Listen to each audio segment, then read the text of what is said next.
Hi everyone, this is Elena of the Witches Box, and I'm here today with another episode of Witch Booktube. And today we're going to be talking about a book called Tending Brigid's Flame by Lunaea Weatherstone.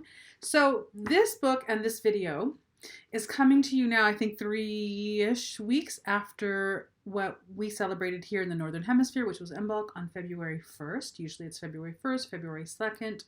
And that's okay, partly because this book covers working with Brigid throughout the course of the entire year and not just at Imbolc, which tends to be the more popular way of addressing her or working with her. It usually only happens one time of the year, when in fact she is a goddess for the entire year, the entire seasonal cycle.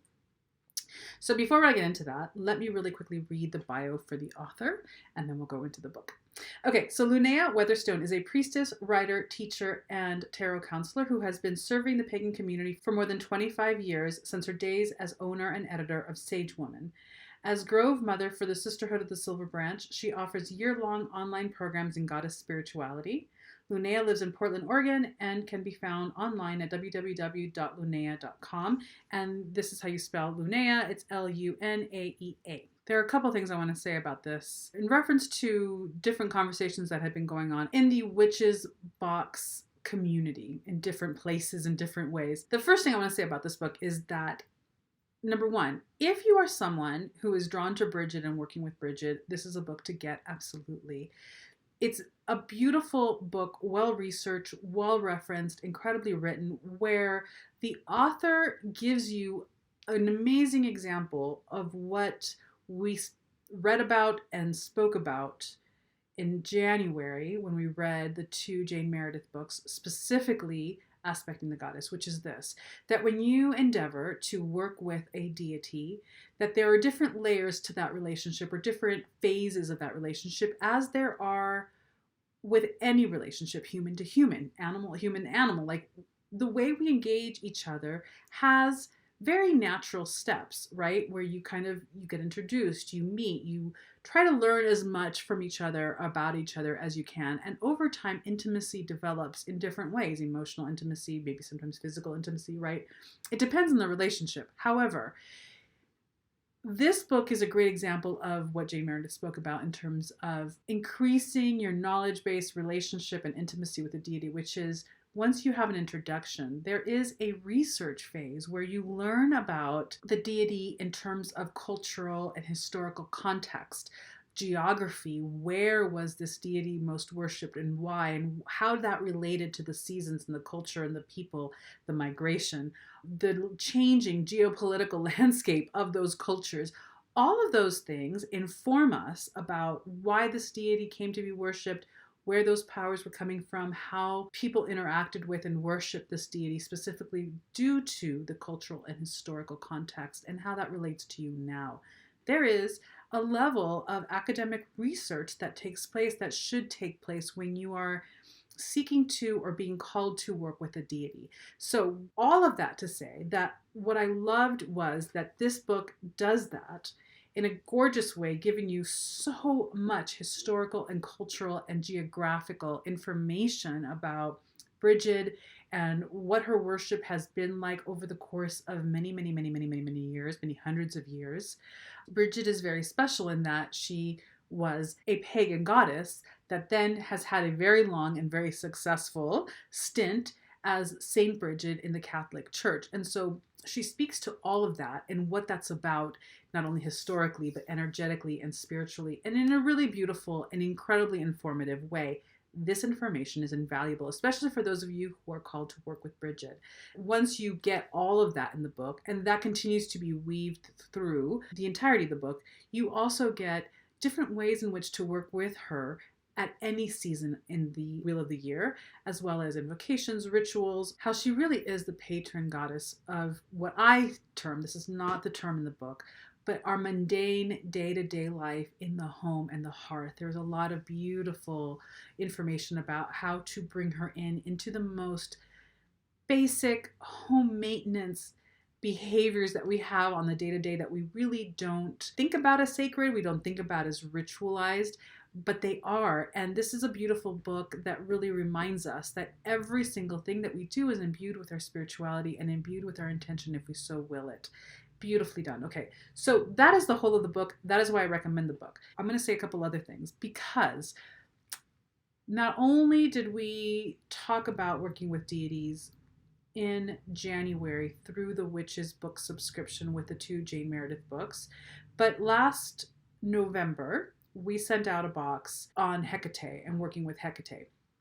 And in some of the dialogues that happened in the video gatherings that we had, as well as the forum, there were questions about, listen, I don't feel particularly called to work with her. Would it be offensive to Hecate if I just wanted to maybe learn a little bit about her, but I'm not feeling like this is a deity that I want to devote my life to, devote my worship and devotion to.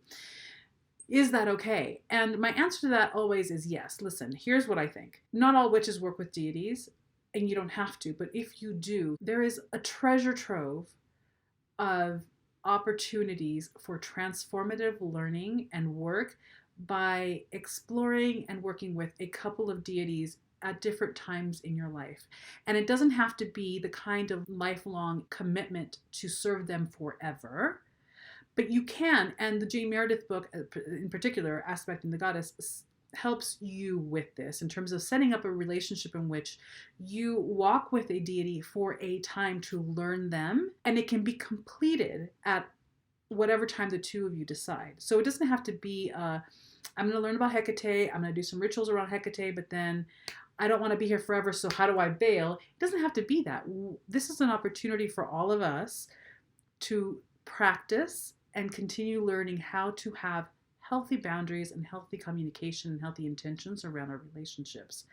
When you work with different deities over the course of many years, even if you have a patron deity that you work with, that you serve, that you are in deep, intimate devotion to, you can still work with others because it gives you direct experience with very nuanced but very powerful different energetic streams. Each deity holds very different energetic streams and frequencies in the aspect that they hold, in the powers that they wield, in the what they rule over. Do you know what I'm saying? And so Brigid is one of these deities where she works with and represents and holds frequency for very specific elements, very specific aspects of our day-to-day lives, very specific powers, but also she has a very particular flavor. And as a witch, spending time in understanding and learning that flavor, taking that on for a minute, really serves to broaden your mastery in sensitivity, which is sensing different energetic frequencies. This is an invaluable skill that applies to every aspect of your life. It applies to things like divination. It applies to things like understanding who you are and who you're not in a situation. Understanding how to create spell work and tap into energy streams in order to manifest. This has got broad-reaching implications for your mastery level and your craft. So spending, let's say, a month at a time with a different deity for a year, or 6 months for one deity and then another 6 months with another, even if it's just for a year, gives you broadened direct experience with different energetic nuances and streams, and the implications and the applications for that for you as a growing witch are boundless. So here's what I'm saying. If you feel like Brigid is not a deity that you want to work with, but you want to read a book on a different deity that can give you a pretty comprehensive beginner taste of all these things about this deity, this is a fantastic book for that. If you feel like you are called to Brigid strongly, this is also a really good book for you because there's so much information. Not only is there a lot of information, but she references this book pretty, I would say, not heavily, but enough so that you have now a nice long list of resources to dive deeper into beyond this book once you want to take it deeper with Brigid. So this is a fantastic book. I also, obviously, through all this thing that I have just said, recommend taking some time this year, next year, at some point in your path to work with and learn another handful of deities so that you can broaden your capacity for understanding different frequencies and feeling what those are like in your body. I think that that's really deep and important work. So yes, I recommend this book. It's gorgeous. Tending Brigid's Flame by Lunaea Weatherstone. I'll link to all of this below. And if you have read this book, I'd love to hear what your thoughts are on it. If you work with Brigid and you have other books that you feel are really very important to that work, I would love to hear what those are. Please let me know down below. And as always, we will be back next week with another book. And yeah, happy reading. Blessings, everyone.